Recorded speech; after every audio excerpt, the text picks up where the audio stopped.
70 साल का एक बंदा जेल में बैठा हुआ है और उस पर चार्ज किया है कि उसने यूथ को करप्ट किया। वो अगर चाहे तो डील करके मुल्क छोड़कर जा सकता था। अपोजिशन कह रही कि ये बंदा अब ख़त्म है, अब कुछ नहीं हो सकता इसका, और उसके पास दो ऑप्शन है, या तो माफ़ी मांगो और या इस जेल में मरो। इस बंदे का नाम हम सब जानते हैं, इसका नाम है सोक्रेटिस, सुकरात। के लिए बगैर सोचे समझे जीने से मरना बेहतर है। और ये कहानी आज से 2500 साल पहले एथेंस ग्रीस के एक टेम्पल से शुरू होती है। एक दिन ग्रीस के सबसे बड़े टेम्पल में सोक्रेटिस के दोस्त ने खड़े होकर कहा कि है कोई जो मेरे दोस्त से ज्यादा वाइज हो सके। One wiser than Socrates. तो वहाँ बैठे लोगों ने कहा कि नहीं, इससे ज्यादा ज़हीन और वाइज और कोई नहीं। ये सुनकर सोक्रेटिस हैरान हो गया और कहने लगा कि मैं तो अभी एक आम सा सोल्जर जो जंग लड़के आया हूँ, वो कैसे वाइज हो सकता है। और उसने सोचा कि ये लोग मुझे क्यों ज़हीन कह रहे हैं। ये जानने के लिए सोक्रेटिस ग्रीस की सड़कों पर निकला तो उसने देखा कि एक पॉलिटिशियन स्पीच कर रहा है। जैसे ही उसकी स्पीच ख़त्म हुई तो सुकरात उसके पास चला गया और उससे कहने लगा कि पहले ज़रा ये बताओ कि इंसाफ है क्या। तो उसने जवाब दिया कि इंसाफ वो है जो अवाम चाहे। तो सुकरात ने पूछा, अगर कल अवाम चाहे कि हमें कमज़ोर का हक़ लाना तो क्या वो भी इंसाफ होगा।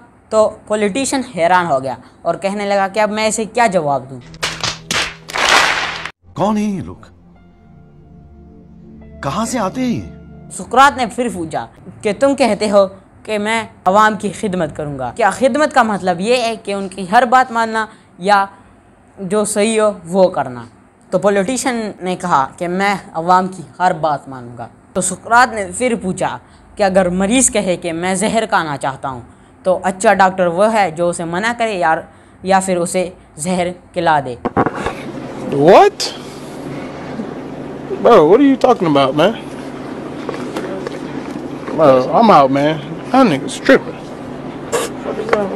तो वहाँ बैठा सारा क्राउड हैरान हो गया। फिर सुकरात ने पूछा कि तुम कहते हो कि मैं करप्शन ख़त्म करना चाहता हूँ, तो करप्शन सिर्फ रिश्वत लेना है या फिर अपनी पावर अपनी और अपनी फैमिली के लिए यूज़ करना भी करप्शन है। एकदम सारा क्राउड चीखने लगा और कहने लगा कि हाँ, ये भी एक करप्शन है। वो पॉलिटिशियन वहाँ से बहुत ही शर्मिंदा होकर चला गया। मुझे अपने घर जाना है। और लोग सुकरात के फ़ैन हो गए।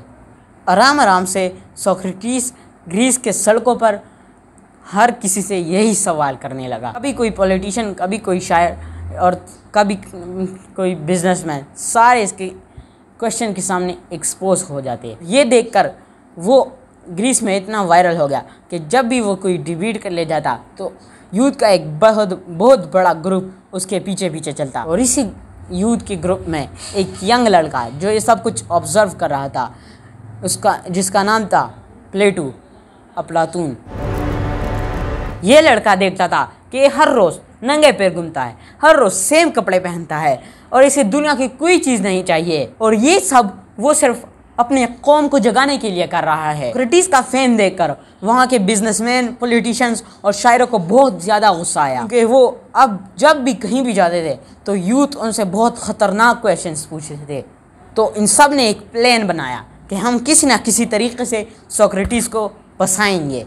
तो उन्होंने सोक्रेटिस के खिलाफ एक केस कर दिया कि एक तो ये यूथ को करप्ट कर रहा है और दूसरा हमारे खुदाओं की तौहीन कर रहा है। क्योंकि यूथ पहले हमारी बहुत इज्जत करती थी लेकिन वो अब बहुत बदतमीज़ हो चुकी है, और इसी केस की वजह से उन्होंने सोक्रेटिस को जेल में डाल दिया। तब उसे अदालत में पेश किया गया तो जज ने उसे पूछा कि तुम पर इल्ज़ाम है कि तुम यूथ को करप्ट कर रहे हो। तो सोक्रेटिस ने हंसकर जवाब दिया कि मैं तो एक सिंपल सा सवाल पूछता हूँ जिससे यूथ सोचने पर मजबूर हो जाती है और करप्ट लोगों को पहचानने लगती है। अगर इसे आप करप्शन समझते हैं तो हाँ, मैं गिल्टी हूँ। तो जज ने उसे देखा और कहा कि तुम रहम की अपील क्यों नहीं करते। तो सुकरात ने जवाब दिया कि जो हिदत मैंने ग्रीस की है वो किसी ने नहीं की और मुझे इस पर अवार्ड मिलना चाहिए। मैंने नौजवानों को जगाया है, मैं रहम की अपील क्यों करूँ। इस बात पर जज इसको बहुत गुस्सा आया और कहने लगे कि ये बूढ़ा शख्स हम जैसों का मजाक बना रहा है।